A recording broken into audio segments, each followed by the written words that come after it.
Y lo que hoy realmente está afectando la inflación es el precio de la gasolina. Señor ministro, después de este revolcón ministerial, ¿cómo queda el gobierno nacional? Para mantener la regla fiscal tenemos obligatoriamente que incrementar los precios de la gasolina como se está haciendo. Esa reforma laboral hay que completarla con el proyecto de reindustrialización. Es un verdadero reto llegar al Ministerio de Hacienda, sobre todo después de la enorme labor que hizo el ministro saliente Ocampo. Le damos las gracias a el nuevo ministro Ricardo Bonilla por estar acá en este canal. Gracias, ministro. Gracias, María Camila, por la invitación y efectivamente un saludo al ministro Campo y un reconocimiento a la labor realizada. Señor ministro Bonilla, sobre el futuro de las reformas planteadas por el presidente Gustavo Petro y de cómo se van a llevar a cabo en materia económica, ¿cómo las ve? Yo veo las reformas viables. El análisis del Ministerio de Hacienda es esencialmente el del costo fiscal y que no se salga de las previsiones del presupuesto. Y eso es lo que tenemos que controlar. Pero las veo absolutamente viables en términos de que la reforma de salud es un reordenamiento del gasto. Ya esos 80 billones que están incluidos en la reforma es lo que el país viene pagando desde hace varios años. No implica un incremento, sino un redireccionamiento. Es fortalecer en territorio saludable lo que hoy se gasta en el régimen subsidiado. En la práctica y en el fondo, ese es el principal objetivo. En el caso de la reforma laboral, es una reforma que revisa el tema de los costos, pero que tiene que ir acompañada del proceso de reindustrialización y reorganización de la economía nacional, que es la única que genera más empleo. Colombia lleva 5 reformas laborales en los últimos 30 años con el argumento de que se iba, de que bajando costos se incrementaba el empleo. Hoy tenemos la misma tasa de desempleo y más alta que hace 30 años. Entonces, no es por ahí que se genere empleo. El empleo se genera es diversificando la economía.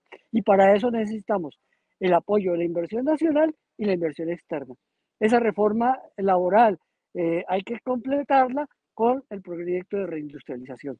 Y la tercera, la pensional, es una reforma que permite corregir los desequilibrios que hoy existen y que reordena el gasto. Señor ministro, sobre todos estos cambios tan repentinos para el país, obviamente, pues en las últimas horas hemos visto un crecimiento del dólar, qué hacer con los mercados internacionales y cuál será la confianza que debemos tener nosotros en el gobierno nacional con esos mercados internacionales, precisamente. Digamos que es una reacción producto del cambio abrupto del gabinete, pero el mercado comienza a recibir el mensaje y se estabiliza. Ya ayer el Ministerio de Hacienda hizo una colocación de bonos, la sobrevendió y las tasas bajaron. Entonces lo que esperamos es que el dólar se estabilice en los próximos días. Recuerden que estuvimos en una fase creciente del dólar casi hasta 5.000 pesos y después bajó a 4.400. Entonces esperemos el comportamiento y la reactivación de la economía. Señor ministro, muy importante el tema de los contratos de exploración de petróleo. ¿Cómo los ve hasta el momento? ¿Le han dado alguna información desde que ha llegado? Nosotros estamos pendientes de recibir el informe de la Agencia Nacional sobre cuáles son las reservas reales y parte de ese informe nos debe decir qué es el resultado de los 200 contratos de exploración que fueron identificados al comienzo del gobierno, que existían en el país y de los cuales solamente había un reporte sobre 12 y habían 40 suspendidos. Es decir, que tenemos muchísimos contratos de exploración que cubre todas las áreas que por estudios geológicos se revelan que hay algún hidrocarburo.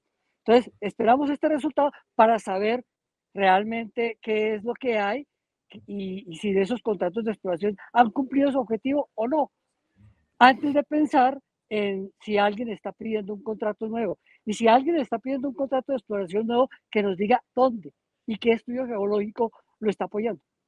Señor ministro, en cuanto a la regla fiscal, ¿qué opina cómo está actualmente? La regla fiscal hay que mantenerla, pero nosotros tenemos que cubrir el déficit del Fondo de Estabilización de Precios de la Gasolina, el que en una actitud irresponsable el gobierno anterior lo dejó llegar a 30 billones de pesos y nosotros tenemos que recomponerlo. Ustedes preguntan que si vamos a mantener la regla fiscal. Sí, la regla fiscal la vamos a mantener. El problema es que el factor que más inquieta la regla fiscal es el déficit del fondo de la gasolina. Si no lo recordemos, la regla fiscal no se mantendría. Para mantener la regla fiscal tenemos obligatoriamente que incrementar los precios de la gasolina como se está haciendo, con el impacto que tiene sobre la inflación. Usted se despertó ayer y era Ricardo Bonilla y hoy es Ricardo Bonilla el ministro de Hacienda del Gobierno Nacional. ¿Usted le cayó por sorpresa este nombramiento? ¿Quería ser ministro? ¿Tenía en su sueño o en su cabeza, se le pasaba por la cabeza esto? No, mire, desde la campaña se sabía que yo iba a llegar. El momento era el que el presidente indicara. Lo cierto es que el 7 de agosto yo estaba impedido y él no me podía nombrar en nada. Hoy no tengo ningún impedimento.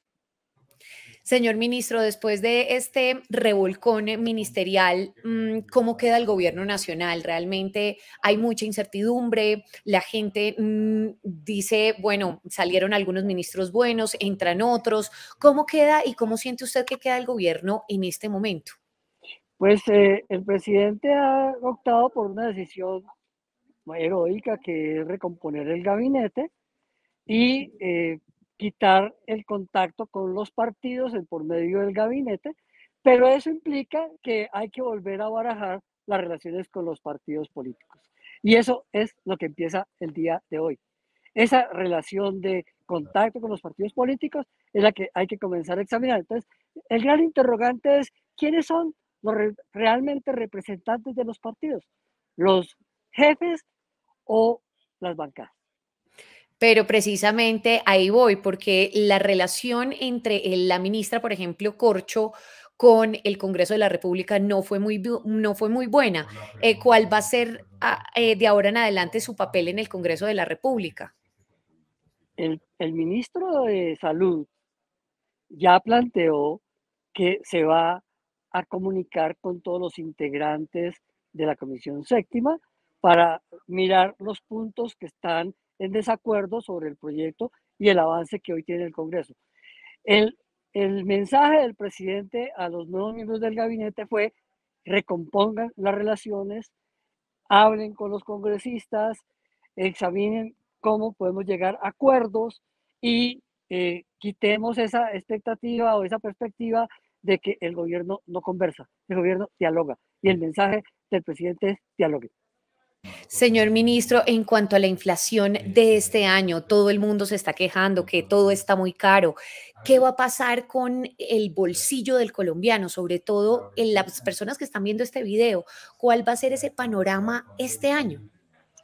Pues hasta ahora lo que vemos es que en los 3 primeros meses la inflación ha llegado a un techo, ya no está subiendo abruptamente, estamos alrededor del 13%, hay algunas décimas de diferencia y que la tasa de intervención del Banco de la República ya está en 13.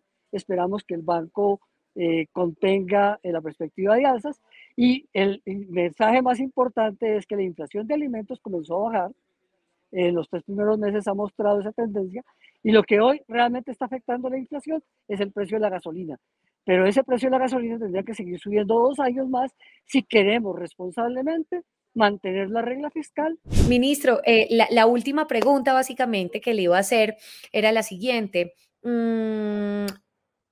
¿Cómo generarle tranquilidad a los colombianos hoy con respecto a la economía del país? Nosotros necesitamos fortalecer el aparato productivo y diversificar la economía y ese es el propósito del gobierno.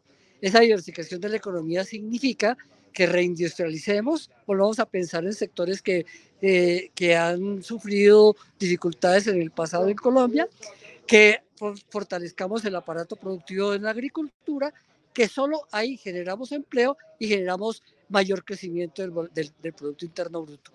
Necesitamos, por las condiciones específicas que atraviesa el mundo, un programa de reactivación económica. Señor ministro, muchísimas gracias por haber estado con nosotros en este canal. Éxitos en esta labor tan dura que se le viene y pues acá estaremos acompañándolos. Gracias. Gracias, María Camila. Que tengas buen día. Gracias, señor ministro.